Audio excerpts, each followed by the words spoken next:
Salam alaikum wa rahmatullah. Bonjour à toutes et à tous. J'ai le plaisir aujourd'hui d'accueillir un acteur historique de l'islam de France, une personne qui a beaucoup œuvré et qu'on espère qu'Allah la récompensera pour ça. Avec nous est Cheikh Al-Arab Kachat, le recteur de la mosquée Dawa à Paris, une mosquée emblématique, une mosquée à Paris intramuros. C'est une personne qui a œuvré depuis une trentaine d'années, même quarantaine d'années je dirais, pour l'islam de France, avec les musulmans de France, qui a vu la communauté évoluer. On verra avec lui justement ces différentes évolutions de la communauté et sa pensée, ou bien plutôt ce qu'il a pensé de la rencontre annuelle des musulmans de France aujourd'hui. Salam alaikum Cheikh Hana. C'est un plaisir de vous avoir avec nous, merci beaucoup d'être avec nous. Le plaisir est pour moi également d'être accompagné de notre frère Anas. Ce nom évoque dans la conscience musulmane beaucoup de beauté et d'éthique et d'efficacité. Merci beaucoup. Petite question très rapide. Depuis 1974, date à laquelle vous êtes arrivé en France, aujourd'hui 2017. Je suis venu en 71. 71, pardon, encore plus ancien. Vous avez vu la communauté musulmane arriver par l'absence totale, aucune revendication religieuse. Puis après, petit à petit, les migrations successives, les étudiants, puis ensuite, les enfants, ensuite, les regroupements familiales. Donc il y a des véritables mutations. Comment percevez-vous ça aujourd'hui? L'être humain est situé dans l'espace et dans le temps. Considérer l'espace, c'est découvrir que nous sommes des êtres finis, limités, appelés à évoluer sur l'axe de l'espace, les limites.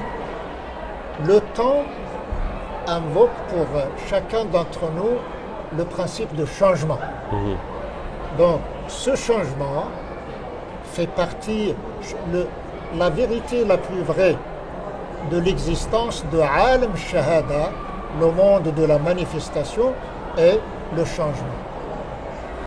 Mon existence, notre existence, nous l'avons reçue de façon gracieuse de la part de notre Créateur. C'est Dieu qui nous a fait exister et par miséricorde, Dieu nous a dotés de l'islam qui constitue pour chacun de nous non seulement une carte routière mais une boussole. C'est donc en s'orientant selon le rayonnement de cette boussole, le musulman est appelé à évoluer en tant qu'être humain là où il se trouve. Et donc, les musulmans de France, vous qui les avez accompagnés, comment avez-vous vous-même changé pour les accompagner? C'est le quotidien qui constitue l'école pratique. On peut, grâce aux bancs de l'école, de l'université, glaner quelques enseignements. Cet enseignement nécessite d'être vérifié. C'est le vécu quotidien qui nous permet de vérifier l'efficacité ou la non-efficacité de cet enseignement. Donc c'était au départ les hommes qui fréquentaient les mosquées par rapport à aujourd'hui étaient très peu nombreux. Aujourd'hui, pendant cette longue distance du temps, je constate que notre communauté, qui constitue une composante importante de la société française, est devenue visible. La visibilité de l'islam en France exprime la volonté de ces musulmans de se fixer à jamais sur cette terre. Quand tu es sûr d'être fixé dans ce cadre géographique, donc tu fais tout pour rendre le lieu de fixation un lieu favorable à l'épanouissement. Et qui dit épanouissement dit ouverture. Ici, les musulmans, comme composante importante de la société française, s'ouvrent à eux-mêmes et s'ouvrent sur la société. l'entourage, sur l'environnement cosmique et sur l'environnement humain. Donc au final, c'est une vie d'expérimentation en réalité. C'est l'islam, comme vous le savez, est une conviction. La conviction est synonyme de l'énergie. L'énergie ne se définit que par ses effets. L'énergie veut dire la force. L'énergie veut dire la capacité de transformer nos pensées en action.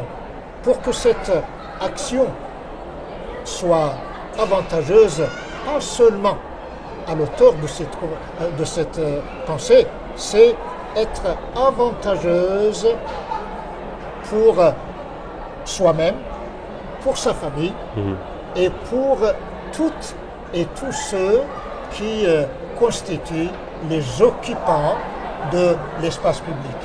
Et donc, les musulmans de France d'aujourd'hui, comment peuvent-ils être justement des forces positives pour leur société, des acteurs contributifs? Comment peuvent-ils le faire aussi? Tout à fait. Premièrement, je pense que la société humaine est à l'image d'un organisme. L'organisme est fait d'une quantité, d'une multitude d'organes. Pour que cet organisme, qui est la société nationale, globale, puisse être en bonne santé, il faut réunir les conditions nécessaires à la santé de chaque organe. Une cellule, par exemple, vit sa vie personnelle, si l'on peut s'exprimer ainsi, mais pour qu'elle puisse vivre sa vie personnelle de façon équilibrée, elle doit aussi contribuer à la vie équilibrée de toutes les autres cellules. Nous avons d'ailleurs le hadith qui dit que le meilleur des musulmans ou le meilleur des croyants est celui qui est le plus utile aux autres. Tout à fait, c'est un hadith crucial. L'adoration en islam, al-ibada. Al-ibada qui est amour, qui est connaissance, qui génère l'amour. Et l'amour génère l'action. L'action, pour nous, a deux dimensions. L'action de l'homme vis-à-vis de Dieu a pour nom l'ibada. L'action de l'homme vis-à-vis à ses semblables, c'est le service. Donc, le musulman doit être une sorte de soleil. Le soleil distribue généreusement et joyeusement et sa chaleur et sa lumière à tout ce qui vit. Voici la mission des musulmans. On peut dire malgré tout qu'aujourd'hui, une très grande partie des musulmans vivent leur religion de manière sereine et apaisée, en bonne société, en étant des contributeurs positifs. La mener, ou plutôt obtenir ce qui est positif, nécessite une intention pure, une parole juste et une action transformante. C'est ça le positif. Le positif ne tombe pas du ciel, le positif ne pousse pas à partir de la terre. Le positif est la synthèse de ce que nous sommes et de ce que nous faisons. Et l'espace public, nous le partageons avec cette diversité française. Donc nous avons en commun l'espace public. C'est notre maison commune. Et cela nécessite un effort constant qui a pour objectif d'éduquer les enfants d'aujourd'hui et la génération à venir de façon à ne plus créer une séparation entre la vie individuelle, personnelle et la vie collective. Donc il y a cette réciprocité, la réciprocité. Et souvent, on essaye de chercher des excuses. L'isolement est synonyme de stagnation. Et la stagnation de l'eau transforme l'eau en un facteur de mort. L'eau, lorsqu'il prend sa liberté, lorsqu'il coule, elle devient Facteur de vie. source de vie. Elle devient source d'évolution, de développement. Dans le cas contraire, rester dans son petit coin, se couper du reste, c'est se condamner à la mort psychosociale. Et l'islam est tout à fait à l'opposé de cela. D'ailleurs, en restant dans cette optique, comment voyez-vous, après justement plus de 40 années d'observation et d'accompagnement des communautés musulmanes, donc en France, comment voyez-vous le futur de ces communautés? Le futur dépend de chacun d'entre nous. Le futur dépend de chacun d'entre nous. Pour le musulman, la vie sur cette terre est une très belle occasion que Dieu, Jalla Jalaluh, accorde à chacun d'entre nous. C'est un lieu de passage. Le passage qui va permettre aux vivants de passer du monde de la manifestation, c'est celui de la relativité. C'est le fait qui considère l'homme comme un cheminant depuis le premier souffle qui annonce la naissance de chaque nouveau-né. Nous sommes des cheminants. Je ne chemine pas seul, je chemine avec tout mon entourage, avec tous mes semblables, quel que soit leur point de vue, quelle que soit leur façon de voir, quelle que soit leur façon d'être. Il y a une condition qui s'impose à chacun de nous, faire comme si tu étais responsable du tout. C'est cette double responsabilité, la responsabilité individuelle et la responsabilité collective qui permet à la société d'évoluer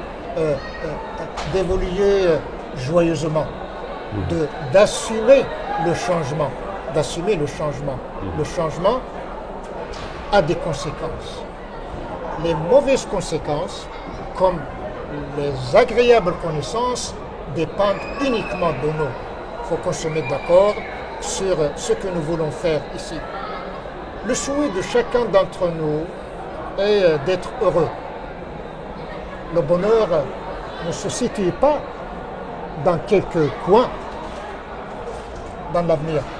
Le bonheur est une idée qui germe à l'intérieur de chacun d'entre nous. Une fois la germination a eu lieu, la seconde étape, c'est de chercher à l'échelle individuelle comme à l'échelle collective les moyens qui nous permettent de déclencher le processus dont la fin est le bonheur.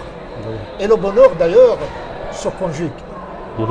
Comme il est impossible d'applaudir avec une seule main, il est impossible d'être heureux dans un milieu malheureux. Très bien. C'est très joli ce que vous dites tout ça. On va changer un peu de sujet, mais nous sommes aujourd'hui à la 34e rencontre annuelle des musulmans de France. Vous êtes intervenu tout à l'heure sur la scène principale.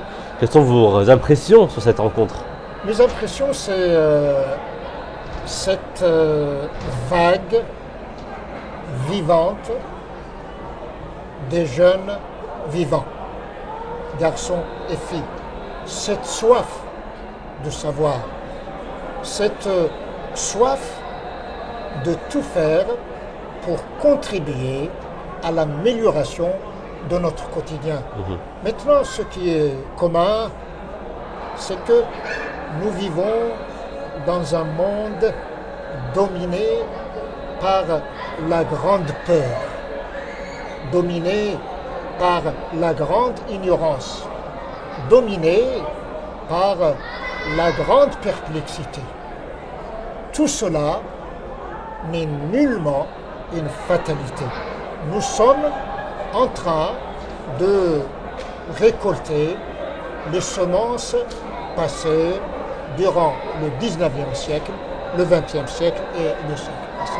Cela veut dire selon l'islam,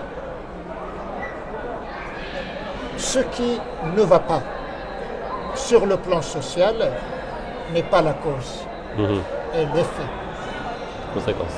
Pour améliorer la situation, il faut aborder tous les problèmes sociaux, non à travers un regard, à travers une démarche symptomatique. Il faut recevoir intelligemment les signalisations de ces symptômes pour aller vers l'origine, vers le facteur des facteurs. C'est comme ça que nous allons ensemble déraciner les germes de cet arbre stérile afin de mettre à la place les germes vivants et qui seront capables de contribuer à faire vivre cette belle société. La société française est riche, non par ses séparations, non par une seule couleur, non par une seule pensée, non par une seule vision. Ce qui fait la richesse de la société française, nous faisons partie, c'est cette diversité des couleurs, cette diversité des voix concordantes, cette diversité des espoirs, tout cela. Et nous allons ensemble, je ne dirais pas, malgré nos diversités, grâce à nos diversités, nous allons faire de la société française une sorte de prairie. Ce qui fait la beauté d'une prairie, pas seulement la mono-identité, c'est cette ouverture. Je peux comparer la diversité française à des vagues. Les vagues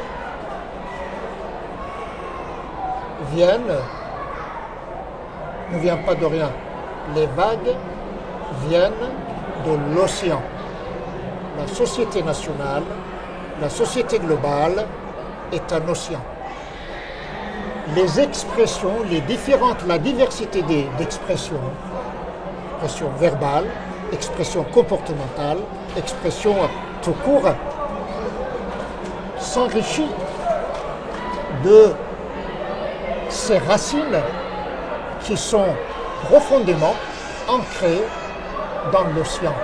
L'océan, c'est la communauté nationale et la diversité de tout court, la diversité vestimentaire, la diversité de la pensée, la diversité dans tous les domaines de la vie exprime que cet océan est capable de nous fournir les conditions nécessaires pour vers un plus de qualité de vie.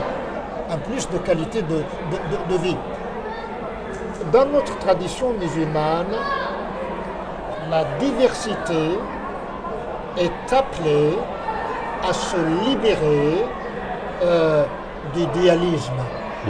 Ou bien toi, ou bien moi. Non, l'islam nous parle de la diversité. Certains pourraient dire la multiplicité, mais je préfère le terme diversité à celui de multiplicité. Pourquoi ? Le terme multiplicité renvoie au quantitatif. Le terme diversité renvoie au qualitatif. Ce qui manque aujourd'hui à la vie, c'est la qualité de vie. La qualité de vie ne relève pas uniquement de ce que nous possédons ou de ce que nous connaissons, mais relève de la capacité de se libérer de l'objet pour l'utiliser comme simple moyen.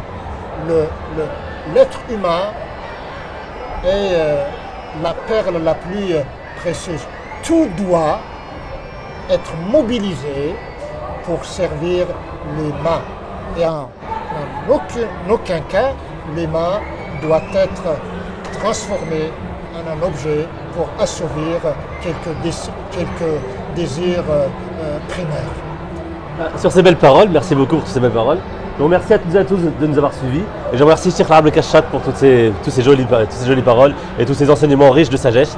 Merci encore, barakallahu fik. À très bientôt, j'espère. Merci à vous. Salam alaikum wa Alaikum salam. rahmatullah. Jazakumullah khair.